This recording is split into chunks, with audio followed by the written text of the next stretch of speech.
Bonjour tout le monde, aujourd'hui on se retrouve pour une nouvelle vidéo, encore une fois sur une pierre. Et aujourd'hui je voulais vous parler du verre libique. Une pierre très jolie qui suscite beaucoup d'attirance, de questionnement. C'est une pierre un peu fascinante, hein. Elle a un côté un peu fascinant. Donc cette pierre je l'ai portée pendant un long moment et notamment je l'ai portée pendant mon voyage à Bordeaux. Parce qu'à un moment je suis allée à Bordeaux. Ça a fait office de petites vacances quand même. Donc ça m'a fait beaucoup de bien ce petit voyage. Et je l'ai porté pendant ce voyage du coup. Donc voilà. Et puis après et avant aussi. Comme certains d'entre vous le savent peut-être, je suis en train de rédiger un livre sur la lithothérapie. C'est mon dictionnaire de cristaux. Hein, voilà. Donc encore un dictionnaire de cristaux. Mais ça sera le mien. Donc voilà. Et je suis très contente, très enthousiaste à ce projet parce que j'adore les pierres, donc ça me donne l'opportunité de tester plein de pierres et de faire plein de recherches. Et donc j'ai rédigé au sujet du verre libique et c'est une des premières pierres où j'ai rédigé quelque chose d'aussi complet. Donc je vais pas vous parler de tout ce que vous pourrez retrouver un jour dans le livre, hein, notamment son histoire, sa découverte, tout ça. Je vais plutôt vous parler de mon expérience à moi, de mes ressentis à moi. Et je vais me concentrer plutôt là-dessus, du coup, comme je le fais d'habitude dans toutes ces vidéos. Et en espérant que ça pourra trouver une résonance avec vous et vous aider. Et moi, je pense que c'est très important de se fier à ces ressentis parce que moi, je suis un peu dans cette croyance qu'on est tous connectés et qu'on expérimente tous des choses similaires d'une manière ou d'une autre. Même si l'individualité, la matérialité nous donne une illusion de séparation, je pense que d'un certain point de vue, on expérimente tous un peu des choses similaires. Donc c'est pour ça que je fais des vidéos où je parle de mon ressenti.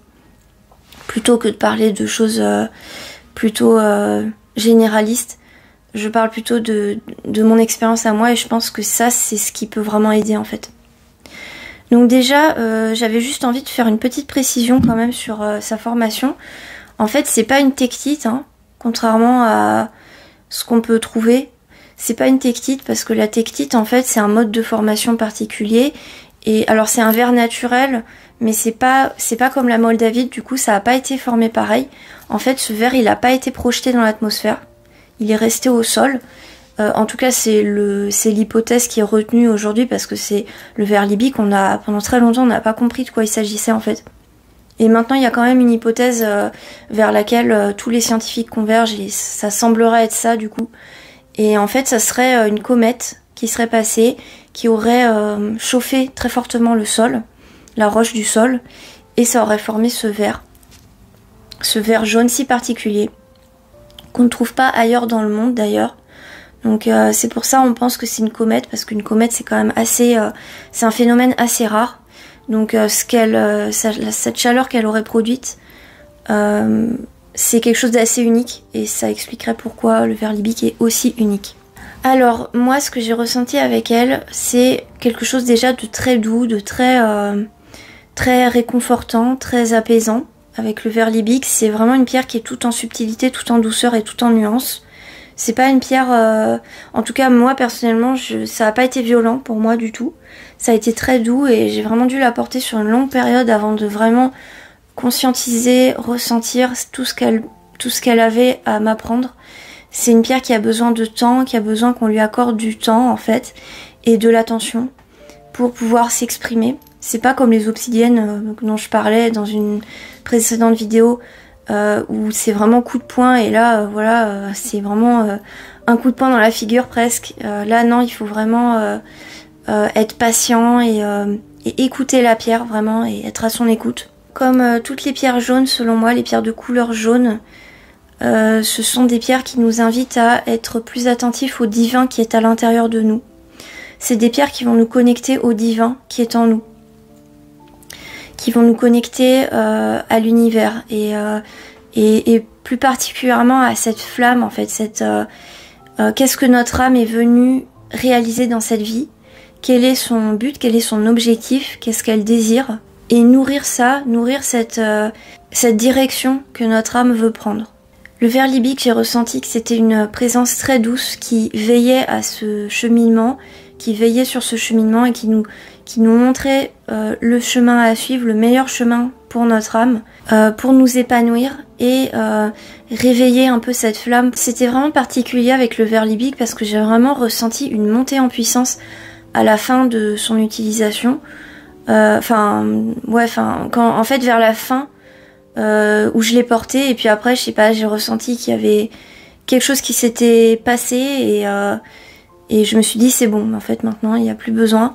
J'ai compris en fait mais il y a eu vraiment une montée en puissance vers la fin, donc je pense voilà qu'il faut vraiment du temps pour l'appréhender, pour la laisser s'exprimer, la laisser venir à nous.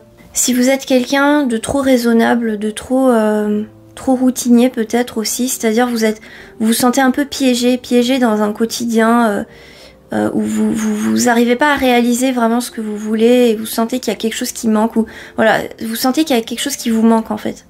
Là, le verre libique pourra vraiment vous aider à exaucer les souhaits de votre âme. Donc prendre conscience de ce que votre âme désire à l'intérieur de vous et lâcher prise un peu sur le mental, lâcher prise sur le côté raisonnable qu'on peut avoir et plutôt se diriger naturellement vers ce qui est bon pour nous, ce qui est bon pour notre âme et notre chemin de vie. Pour ma part, c'est aussi une pierre qui m'a aidée à m'accepter de façon inconditionnelle et je pense que ça a un lien avec ce côté, cette reliance au divin, c'est-à-dire que en fait s'accepter inconditionnellement, c'est aussi voir qu'on est une part de Dieu, une part de cette lumière, cet amour en fait qui lie tous les êtres entre eux. Et on est une partie de ça nous-mêmes. C'est une pierre d'éveil spirituel selon moi puisqu'elle nous fait ouvrir les yeux sur ce qui a toujours été là en nous et toutes nos capacités en fait, toutes nos potentialités et qu'est-ce qu'on peut en faire dans cette vie. Et donc tout un tas de chemins en fait s'ouvrent à nous et on ne se sent plus bloqué en fait, on se dit que tout est possible. Et en ça je dirais que le verre libique nous fait expérimenter la chaleur de notre propre âme. On va vraiment comprendre et ressentir notre âme et qu'est-ce qu'elle désire et vers quoi elle veut se diriger. Si vous avez besoin du côté très solaire et chaleureux et divin d'une pierre jaune, mais que vous avez besoin de douceur, de nuances, d'harmonie, de quelque chose qui est pas trop explosif, je dirais, contrairement à d'autres pierres comme l'héliodore par exemple, qui peut avoir un côté assez explosif. Avec le verre libique, il y a vraiment quelque chose de très contemplatif et serein et spirituel aussi. Et plus que les autres pierres de couleur jaune. C'est vraiment une invitation et ça va être plus une prise de conscience en fait de ce qui nous anime, mais pas forcément une mise en action. Ça va être plutôt ça va être vraiment rester un peu dans l'observation. Et en même temps il y a quand même cette mise en mouvement, mais elle est très très délicate et c'est vraiment une invitation et c'est pas quelque chose, on va pas se sentir forcé. C'est aussi une bonne pierre pour travailler son ouverture d'esprit, pour nous inviter à vivre de nouvelles expériences sans avoir peur, sans avoir ce côté raisonnable dont je parlais avant. Ça veut pas dire que c'est une pierre qui nous met en danger, hein, mais en fait c'est plutôt que des fois on a tendance à être trop raisonnable et là elle va vraiment nous libérer en fait de ça. Et le verre libique nous invite vraiment à voir la beauté en fait autour de nous, la beauté du monde, voilà. Donc encore une fois ce côté très contemplatif, on va rechercher des moments de contemplation, des moments où on apprécie les choses, on apprécie la vie. Ça peut être une très belle pierre dans la méditation de pleine conscience parce que elle va vraiment nous ouvrir les yeux sur la beauté du monde. Au niveau du sommeil par contre c'était assez différent. J'ai moins eu cette sensation de calme et de sérénité et de contemplation, mais plutôt quelque chose de plus primordial peut-être. Alors moi je pense qu'en fait, et d'ailleurs j'ai eu plusieurs témoignages de personnes en ce sens, je pense qu'à travers le sommeil on se connecte à la symbolique du verre libique et peut-être à son origine aussi. Parce que pendant le sommeil, on est connecté à notre inconscient. Donc on est connecté à des choses, des informations auxquelles on n'a pas accès de manière consciente. Donc je pense qu'on peut avoir accès par le sommeil et par les rêves à la création du verre libique, la l'origine du ver libique et donc comment elle a été formée par exemple et comment elle a été utilisée peut-être aussi par les hommes puisqu'elle a été utilisée comme une arme hein, notamment mais aussi comme bijou tout ça donc je pense qu'on se connecte à beaucoup de choses en fait beaucoup de choses qui ont existé et c'est pas forcément de tout repos.